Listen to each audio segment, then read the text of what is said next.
This is Amanda Hill, and in this video I'm going to give you some information on how to get cracking with selling on, in particular, eBay, but it could be any platform dependent on what it is you're trying to achieve. Most important thing is you're actually going to be making some money. So this is eBay fee calculator, and what it does is it shows you whether you are making any money. So firstly, pick the country that you're in. Obviously, I'm in the UK. And then look at something that you want to sell. So you need to work backwards to get your sale price if you haven't done this before. If you are already selling, put in your selling price, and then let's work backwards as I talk you through what these mean. So the sold price, if it's £16, and you need to work out whether your shipping charge is covering it. If it's large letter, it's going to be around £270 plus your box, so £330. If it's small parcel, up to 2 kilos, then what you're looking at is around £3.55 plus your box, so again around 4 or just over. You need to know about your item cost. Then you need to put in what your shipping cost actually is for you. So it may well be on eBay that you are offering free shipping. Nothing is ever free on eBay, but free shipping is incorporated in the price. Otherwise, you're showing shipping at a different point. I only use 48-hour tracked or 24-hour tracked if I need to get it there even quicker. So if you've charged a shipping fee, $3.99, $4.99 is perfectly reasonable. This is how much it has cost you. Now, don't forget, sometimes you're ordering something and you're having to pay for postage. So make sure, even if you've got a lot of items together, you've put a small amount for postage included in that space. So the final one is going to be, what has that shipping actually cost you? So make sure that you're covering, in this case, the £3.55 plus whatever it is you're sending it out in.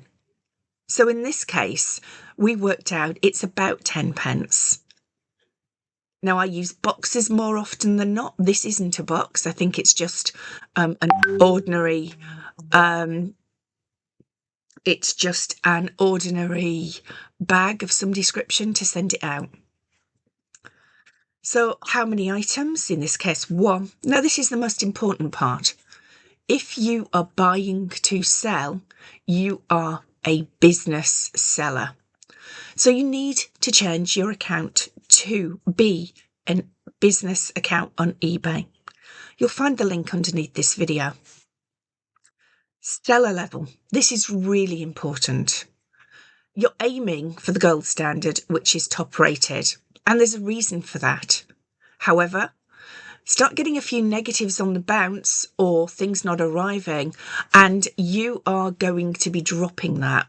So we've got an account that we're going to have to bring from below standard, but that costs you. I'm going to show you where in 2 seconds.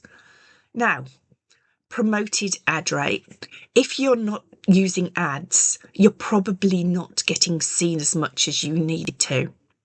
I wouldn't suggest you do it on every single one, but a few will actually get you out there and seen. I factored in 5% on here. When you're doing it, eBay will make suggestions to you. Donated to charity. What's that all about? Well, there's a section when you start listing, and we'll show you that in another video, where you will get the percentage that you donate to charity, and you can pick from a large list, and it will be taken off your final value fees. So it's just a balance, and it may well be that you're selling for that reason anyway. Now, final value fee promotion. eBay often does events that you subscribe to, and normally you are putting a lower price out there. So that happens a lot. in this case, we're not doing that. So let's just go and put it over here. Are you VAT registered? That's going to be down to your turnover. If you are, this is where you account for it. Are you selling it overseas? You can pick some of the countries that you could be selling it to. So just be careful of how you do that. Again, we'll cover that in another video. So the normal VAT rate is 20%. If what you're selling is zero VAT rated, like food, unfortunately, chocolate is not classified as food, then that's going to be accounted for. If it's zero, switch it to zero. Now, the category is also important. Some categories have different percentages.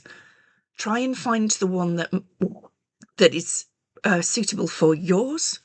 Otherwise, put it as everything else. Now, you can see what our fee is and you can see what our profit is. So this is based on the final value fees. Then it's got transaction fees, regulatory operating fees. All sellers now get charged these. I normally work it out in my head as around 10 pence, depending on what it is. I recommend that between 15 and 25 pounds is your sweet spot for profit. Our promoted ad fee is £1.20 of that. Now, if we were paying VAT out, we would be looking at this amount.